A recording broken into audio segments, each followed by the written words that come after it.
नमस्कार, आप देख रहे हैं आर्यभट्ट टाइम्स। मैं हूं जयकिश शर्मा आपके साथ। राष्ट्रीय लोक मोर्चा के आदरणीय उपेंद्र कुशवाहा ने जहानाबाद एनडीए में कहा जा रहा है कि बहुत नुकसान हुआ है।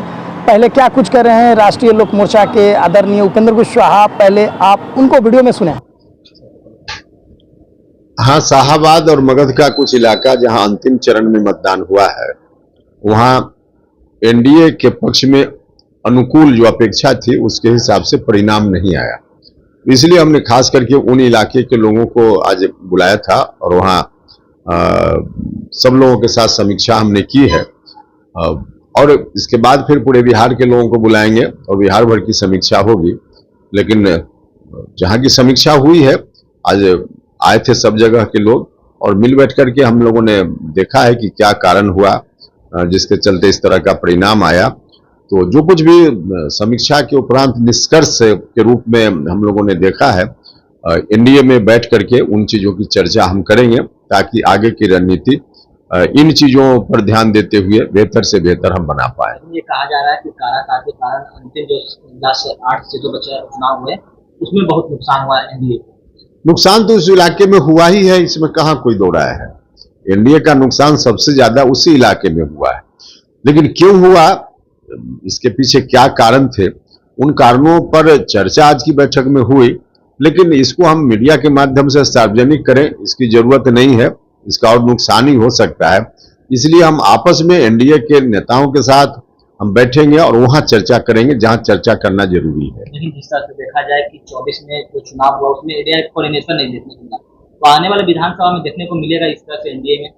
नहीं, बेहतर से बेहतर कोऑर्डिनेशन हो, हर तरह से इसकी आवश्यकता तो है ही। तो आगे हम सब लोग मिलकर इस काम को करेंगे। उपेंद्र कुशवाहा नाराजगी नहीं एनडीए से कुछ नहीं, नाराजगी का काम नहीं, नाराजगी की बात कहीं से न थी न अब है, इसलिए नाराजगी का कहां सवाल है। क्यों नाराजगी होगी? जो कुछ भी परिणाम हुआ है उसके पीछे क्या कारण रहे हैं, समीक्षा के उपरांत जैसा कि हम बता रहे हैं आपको बार बार कि इन कारणों पर हम चर्चा करेंगे, लेकिन मीडिया के माध्यम से नहीं करेंगे।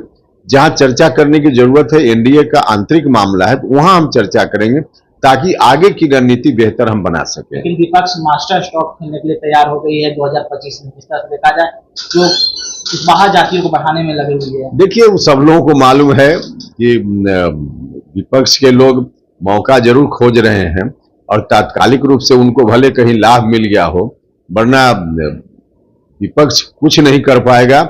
हम सब लोग मिलकर एनडीए के लोग पूरी मजबूती के साथ काम करेंगे, बेहतर से बेहतर रणनीति बनाएंगे, विपक्ष कुछ नहीं कर पाएगा। अंतिम सवाल है सर, आरक्षण का जिस तरह से दायरा बढ़ाया गया था बिहार में, अब हाईकोर्ट उसमें स्टे लगा दी है। इसमें कर रहे हैं विपक्ष की, हम लोग जान रहे थे कि ऐसा होने वाला है क्योंकि अपने बात नहीं रख पाए। नहीं, विपक्ष के लोग जो कुछ भी कहें, कोर्ट का फैसला हुआ है। निश्चित रूप से हमने भी कहा है हाईकोर्ट का फैसला दुर्भाग्यपूर्ण है और सरकार को आगे अपील में जाना चाहिए।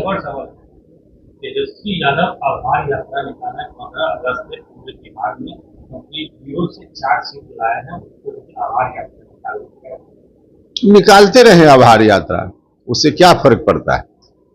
उन्हीं की पार्टी जो पहले सत्ता में होती थी, देश की सत्ता में, राज्य की सत्ता में, आज 4 सीट ला करके बहुत संतुष्ट नजर आ रहे हैं, तो आभार यात्रा निकालते रहे। इसी तरह का परिणाम विधानसभा चुनाव में भी आएगा। जब विपक्ष के नेता बनने लायक भी शायद स्थिति न रहे और तब भी आभार यात्रा निकालेंगे तो निकालते रहे।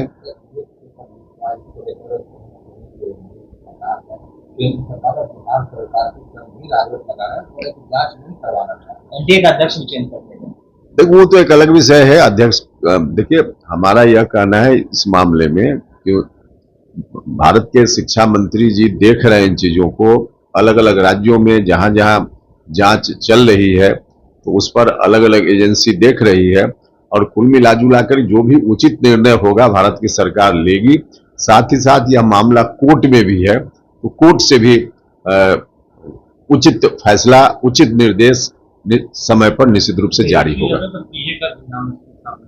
अब जिसका भी नाम आ रहा है, जांच होगी तो जो लोग भी गड़बड़ किए होंगे सब लोग पकड़े जाएंगे, इसमें क्या दिक्कत है।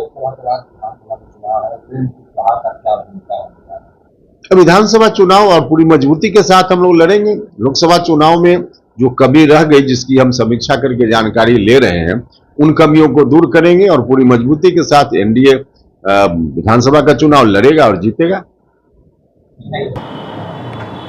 तो स्पष्ट रूप से आप वीडियो में सुन सकते हैं, उपेंद्र कुशवाहा ने साफ तौर से कहा है कि एनडीए के नेता के साथ बैठक करेंगे। और साफ तौर से देखा जाए तो जहानाबाद में एनडीए का बड़ा नुकसान हुआ है। दूसरी तरफ आरा और सासाराम, जिस तरह से देखा जाए तो एनडीए की 2024 में जिस तरह से वोटिंग कम हुई है, और जिस तरह से देखा जाए तो बिहार में पेपर लीक मामले में जिस तरह से नीट का एग्जामिनेशन में जो पेपर लीक होता है, उसमें भी उपेंद्र कुशवाहा ने स्पष्ट रूप से कहा है कि जो भी लोग इनमें सम्मिलित हैं उनको कड़ी से कड़ी सज़ा दी जाए। और स्पष्ट रूप से देखा जाए तो उपेंद्र कुशवाहा 2025 में कहा जा रहा है कि फिर से चुनाव लड़ेंगे।